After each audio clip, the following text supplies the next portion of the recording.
Olá, boa noite. O segundo dia do julgamento do estudante universitário acusado de provocar o acidente que deixou 3 pessoas mortas na Tamarineira, no Recife. Motorista de ônibus escolar envolvido em acidente com 4 mortes no Agreste presta depoimento. Professores da rede municipal do Recife fazem nova assembleia e decidem manter a greve. Soluções para a reciclagem e as mudanças climáticas. Começam os debates da Conferência Internacional de Resíduos Sólidos no Recife. O que muda no plano de convivência com a Covid a partir de hoje? Juliana Nascimento. Dentre as mudanças, a partir de hoje, bares e restaurantes vão poder funcionar com 100% da capacidade local, mas tem que cumprir alguns requisitos para ter acesso a esses locais. 5 jogos encerram a primeira fase do Campeonato Pernambucano. E no Arruda tem clássico. Diogo Marques.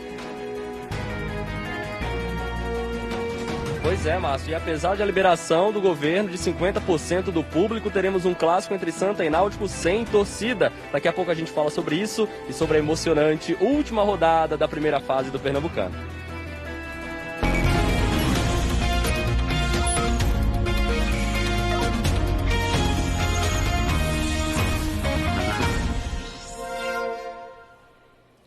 Novas testemunhas foram ouvidas hoje no segundo dia do julgamento de João Vitor Ribeiro de Oliveira Leal.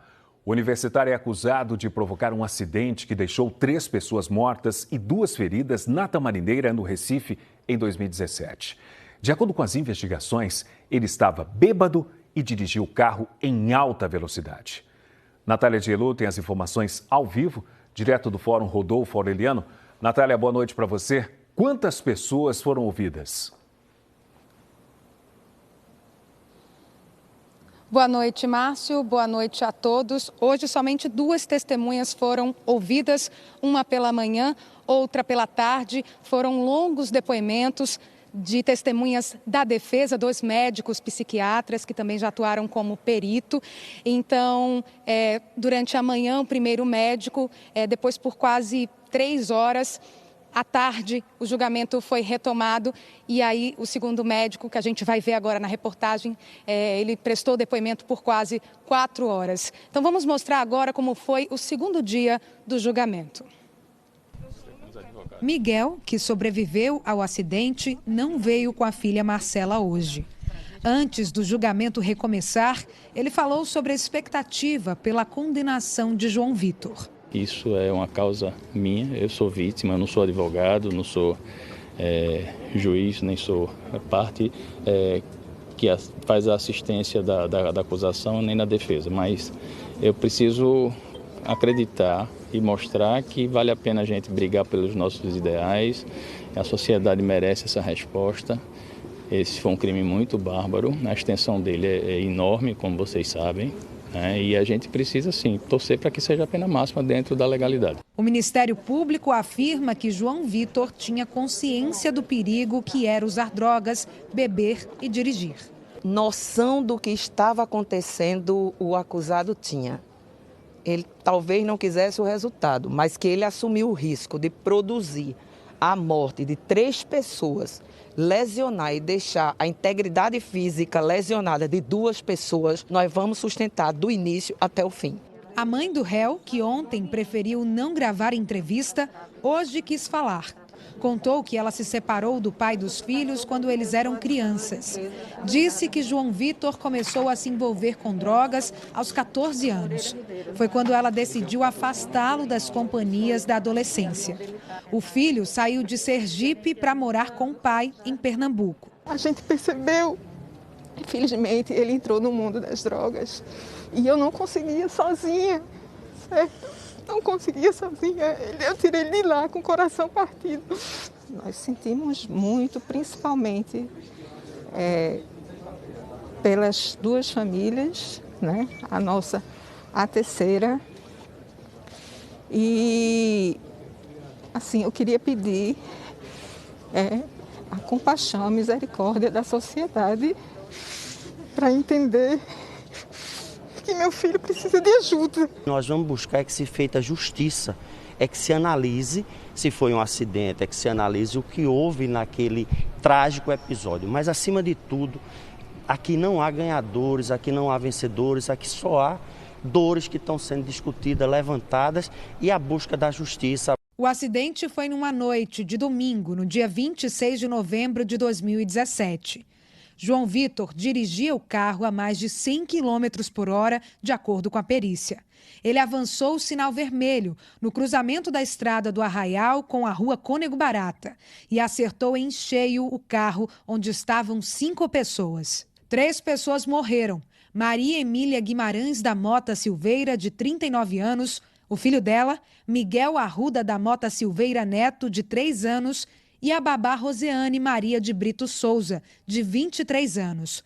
Roseane estava grávida. Miguel da Mota Silveira e a outra filha do casal, Marcela Guimarães da Mota Silveira, na época com 5 anos, ficaram feridos. A menina sobreviveu, mas sofreu uma pancada forte na cabeça e até hoje precisa de tratamento. O bafômetro indicou uma quantidade de álcool 3 vezes maior do que a considerada crime de trânsito. E o carro que ele dirigia tinha 13 multas por excesso de velocidade, avanço de sinal e outras infrações. Hoje, o julgamento foi retomado às 9h35 da manhã. O júri recomeçou com o depoimento do médico psiquiatra Antônio José Essa, convocado pela defesa de João Vitor. Ele defende a tese de que João Vitor é doente e não tinha noção do que fez.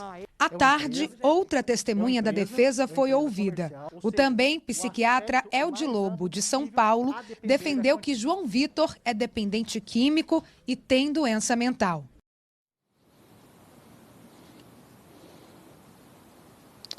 Amanhã, então, o julgamento vai ser retomado às 9 horas da manhã.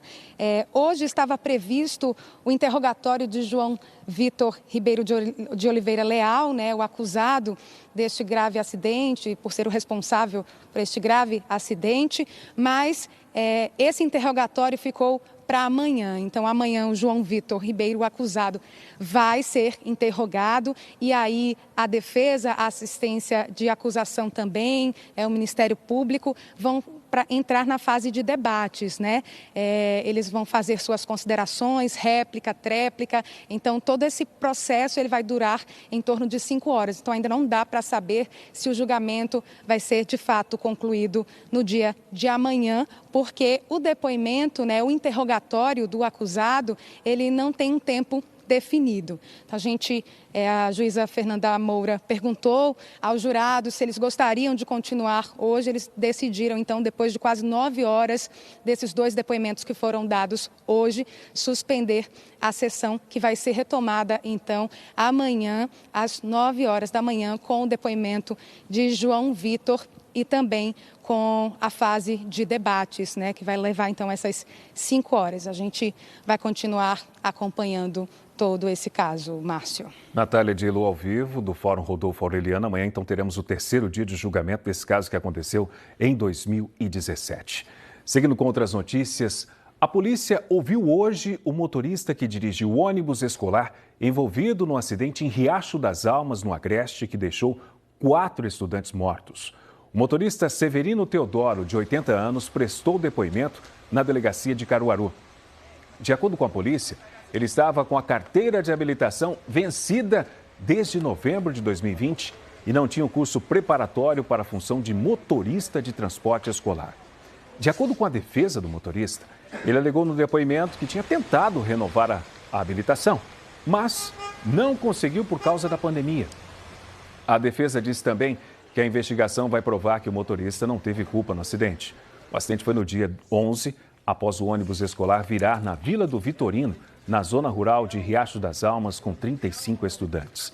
3 adolescentes morreram no local. Vitória Maísa de Moura, de 11 anos, Tainá de Moura Silva, de 12, e Karina Oliveira Moura, de 13 anos, eram primas. O Everton Silva Santos, de 12 anos, morreu 2 dias depois do acidente no Hospital Regional do Agreste, em Caruaru. E hoje à tarde, um carro invadiu um restaurante em Bom Jardim, no Agreste do estado. Foi próximo à PE 90. Imagens de câmeras de segurança registraram tudo. O carro saiu da rodovia e entrou no restaurante, derrubando o telhado. Pessoas saíram correndo do restaurante chamado Dama de Ouro. De acordo com os moradores, o motorista perdeu o controle da direção. Lá dentro, mesas e cadeiras foram quebradas. Apesar do susto, ninguém ficou ferido. Nós entramos em contato com as polícias civil e militar, mas não tivemos retorno. Depois do intervalo em assembleia, professores da rede municipal do Recife decidem manter a greve. Vamos explicar como empreendedores que usam a tecnologia para o desenvolvimento social podem se qualificar de graça. E o primeiro dia da Conferência Internacional de Resíduos Sólidos no Recife. O ENE2 volta em instantes.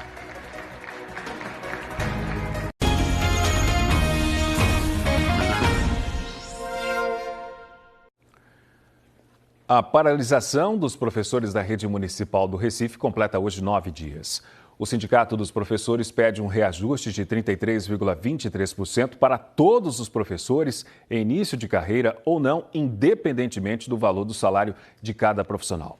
A proposta da Prefeitura é pagar 33,23% para os profissionais que ganham até o piso, que hoje é de R$ 2.886. Para os professores que ganham acima do piso, a Prefeitura oferece um reajuste de 23%, mais um abono de 12% em cima do valor de salário de abril a dezembro. Esse abono seria pago de uma única vez no mês de abril. E hoje à tarde, os professores se reuniram em uma assembleia no Clube Português, no bairro das Graças. Eles discutiram novamente a proposta de reajuste oferecida pela Prefeitura. A categoria rejeitou a proposta e decidiu manter a greve. Depois da assembleia, professores saíram em caminhada do Clube Português até a Praça do Deb. Você vai acompanhar as imagens, porque essa mobilização acabou agora há pouco. Uma nova reunião foi marcada para sexta-feira.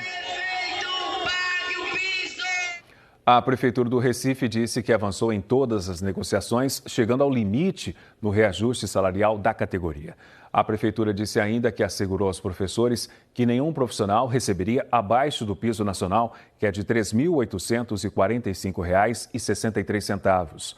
A Prefeitura espera que os professores reavaliem a decisão de manter a greve, de suspender a greve para diminuir os prejuízos aos alunos. E a gente fala agora de oportunidade de qualificação. Um programa de capacitação está com inscrições abertas para ajudar jovens empreendedores que trabalham com tecnologia e ideias que contribuem para o desenvolvimento social.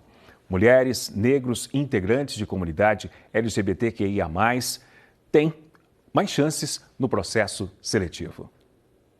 Filho de uma professora, aluno de escola pública, ele conseguiu bolsa de estudos e fez o curso de educação física. Virou professor e quis proporcionar a outros estudantes da periferia a oportunidade que transformou a realidade dele. O que dá mais alegria é ver o aluno na escola, né? O que dá mais alegria, o que dá mais, vamos dizer assim, emoção e a lágrima descer é quando a gente vê o aluno de fato feliz e dizendo: eu estou realizando meu sonho. O professor virou empreendedor social, com o amigo e xará, que também conseguiu um diploma através de bolsa de estudos. Ele criou a startup ProEduca, que conecta alunos que não podem pagar a mensalidade integral a escolas que têm vagas ociosas e oferecem descontos. Em 5 anos, são 8.000 bolsistas em todo o país e um reforço extra no caixa das escolas. A gente passou com certeza de mais de 5 milhões aí de alunos indicados para essas instituições que assim conseguem impactar financeiramente essas próprias escolas. A tecnologia transformou o sonho dos empreendedores sociais em oportunidade real para estudantes como Marvin, de 7 anos. O desconto de 40% na mensalidade coube no orçamento da família. Com essa bolsa, a Marvin veio de uma escola menor para uma maior e assim, está conseguindo se desenvolver bem aqui. E a gente sabe que a educação é que pode mudar, né, a realidade que vivemos. E estou muito feliz com a bolsa. Quais são as notas que você tira com mais frequência? 10, 9 e 8. O que você espera depois do estudo? Muitas coisas boas na minha vida. A história dessa startup se divide em antes e depois do incentivo do programa criado para desenvolver empresas de tecnologia e inovação do Norte e Nordeste, que estão em fase inicial de implantação. Em 2 edições, 55 startups ganharam escala e conquistaram um lugar no mercado após receberem mentoria e capacitação. A 3ª edição do programa BID ao Cubo está com as inscrições abertas para acelerar novas empresas. A primeira fase é uma fase de diagnóstico. Então, nós vamos ali junto com as startups entender quais são os reais problemas deles, entender quais são os desafios que estão travando essas pessoas empreendedoras de darem o seu próximo passo. Depois desse diagnóstico, a gente entra na fase de capacitação. Mesmo não dando dinheiro, a gente conecta todas essas pessoas do Norte e do Nordeste com pessoas que estão também fazendo acontecer. A gente amplia essa rede desses empreendedores e empreendedoras para que eles possam dar um passo muito mais certeiro nos seus negócios. O foco do programa são empresas que fazem uso intensivo da tecnologia, que possam promover impacto social e tenham equipes com diversidade. Quando a gente olha a startup para o processo seletivo, tanto a gente olha se ela tem uma solução de tecnologia com potencial de escala, que é o objetivo do programa, mas também que traga soluções de impacto para beneficiar a população e trazer também a diversidade para o time, com um olhar tanto de mulheres na liderança também, afro e também LGBTQIA+. Serão 8 semanas de capacitação e conexões com grandes empresas, mentores e investidores. Um empurrão que não tem preço. A solução de hoje é a qualificação constante. Eu sou o único responsável de colocar o meu sonho no mundo. E ter programas como esse para poder me capacitar e trazer para dentro do time, isso é enriquecedor. O programa BID ao Cubo Norte e Nordeste teve a primeira edição em 2020 e formou até agora 55 grupos de empreendedores. As inscrições são até o dia 10 de abril nesse site aqui, bidalcubo.cubo.networking/norte-nordeste. Você pode se inscrever por lá. E começou hoje a primeira Conferência Internacional de Resíduos Sólidos no Recife. Palestrantes de 17 países discutem soluções que envolvem a sociedade, empresários e gestores públicos. Entre os temas discutidos, como diminuir a poluição do meio ambiente e criar alternativas de sustentabilidade. Maria Cristina da Silva, há 30 anos, catava material reciclável no lixão da Muribeca. Hoje trabalha numa cooperativa de catadores em condições bem melhores. A exposição Catadoras de Luxo é uma homenagem a catadoras que trabalham na região metropolitana do Recife. As fotos foram tiradas semana passada por uma equipe da Secretaria Estadual de Meio Ambiente. A gente pode e deve ajudar no trabalho dessas catadoras, começando em casa mesmo, separando em lixeiras diferentes o que restou do que a gente comeu, usou. É que jogando fora, tudo junto, misturado no mesmo canto, o resíduo sólido como papel, vidro, plástico, vira lixo, quando poderia ser muito melhor aproveitado. Esses assuntos estão em debate no Recife. É a primeira Conferência Internacional de Resíduos Sólidos, a CERSOL, que acontece até sexta-feira no Museu do Cais do Sertão. Especialistas de 17 países vão comandar palestras, discussões e cursos focados no descarte correto do lixo nas grandes cidades e maneiras de reaproveitar esses materiais. Laís fundou a Show Plástico há 4 anos. A ONG faz mutirões de limpeza em praias e mangues de Pernambuco. Representando as juventudes, os movimentos ambientais pernambucanos e ativistas ambientais também, para saber o que as empresas, que os representantes e o poder público estão fazendo diante às emergências climáticas. César é professor da Rede Municipal de Jaboatão dos Guararapes. Veio conferir propostas de políticas públicas socioambientais. Fazer chegar na ponta das comunidades, etc., de base e tudo mais, para que a gente possa, daí em si, conseguir mais articulações, mais movimentações em relação às suas vivências. Durante a abertura da conferência, o governador de Pernambuco, Paulo Câmara, assinou um decreto comprometendo zerar as emissões de gás carbônico até 2050 no estado. O decreto também cria o comitê que vai apoiar e monitorar a implementação desta meta. Algumas ações começam este ano. Estamos trabalhando para que esse ano os últimos 23 lixões em Pernambuco sejam eliminados. 30% das emissões de gases de efeito estufa estão relacionados exatamente com resíduos sólidos. O governador também está anunciando aqui a criação de novos galpões de triagem e destinação adequada de resíduos. Uma das idealizadoras da conferência, Ana Paula Rodrigues, disse que um dos objetivos do evento é avaliar os avanços no cumprimento de metas estabelecidas pela ONU para o desenvolvimento sustentável e definir ações para os próximos anos. Nós vamos assinar uma carta compromisso com todos esses setores, a sociedade civil, o setor público, o setor privado, a academia, os organismos internacionais. Ao final, com essa carta compromisso, nós vamos estar ali assumindo compromissos com o avanço na temática de resíduos sólidos e do clima. E nós vamos criar aqui na CISOL também o Observatório Brasileiro de Resíduos Sólidos. E esse observatório vai estar acompanhando todos esses compromissos que vão constar na carta. Hoje à tarde, no auditório do Museu Cais do Sertão, teve um debate que destacou a importância da sociedade, das empresas e também dos governos encontrarem soluções para o gerenciamento dos resíduos sólidos e também o clima. Em outra sala, o tema discutido foi o novo marco do saneamento básico e os impactos na gestão de resíduos. Foram apresentadas iniciativas para melhorar o tratamento de água e de esgoto nos municípios. Palestrantes também discutiram as principais mudanças sobre o destino do lixo e os desafios que precisam ser superados nos próximos anos. Você pode acompanhar de graça a programação de palestras, mesas temáticas e atividades culturais. A programação está disponível no site cisol.com.br.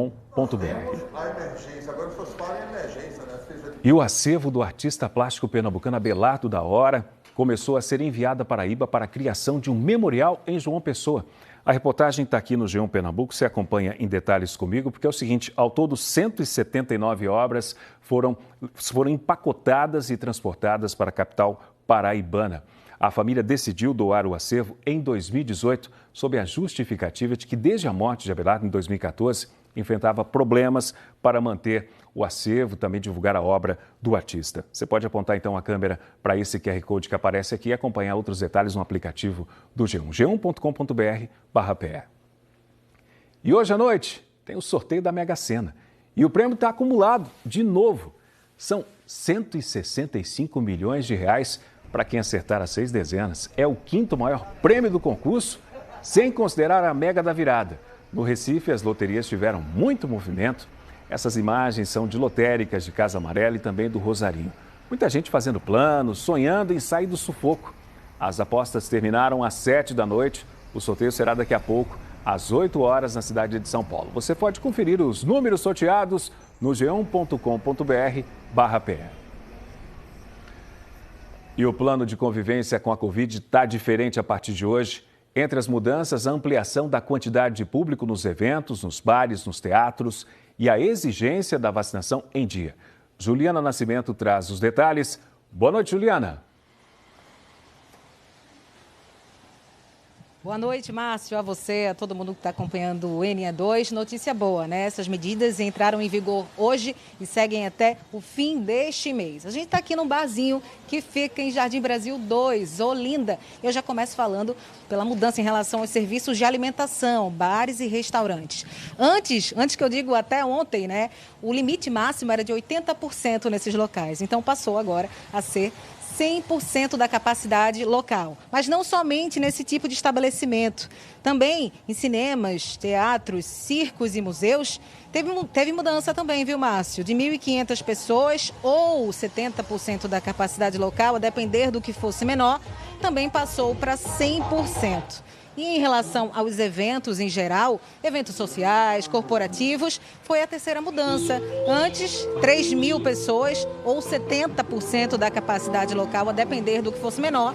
E agora, 10.000 ou 70%. Bom, daqui a pouco eu falo sobre o que é preciso cumprir, quais os requisitos para ter acesso a esses locais. Porque antes, vamos conversar com a dona desse bar que está aqui conosco, é a Isabel Nair, que passou um sufoco para estar aqui hoje contando a história, né? Ficou com o bar fechado, teve que demitir muita gente.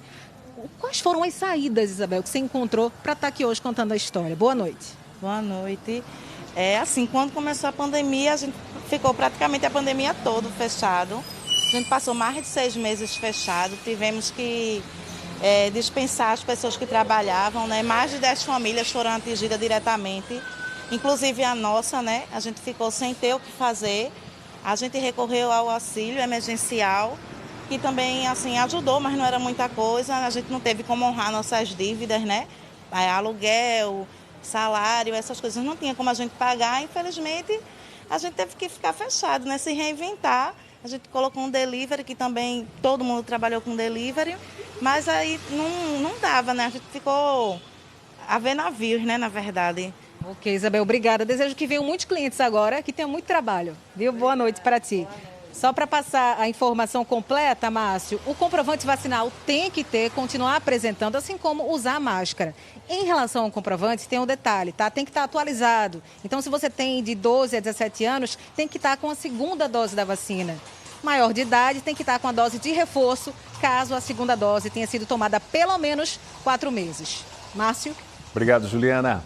E apesar da liberação do governo de 50% do público nos jogos, a última rodada da primeira fase do Campeonato Pernambucano vai ser com alguns estádios vazios. Diogo Marques, boa noite para você.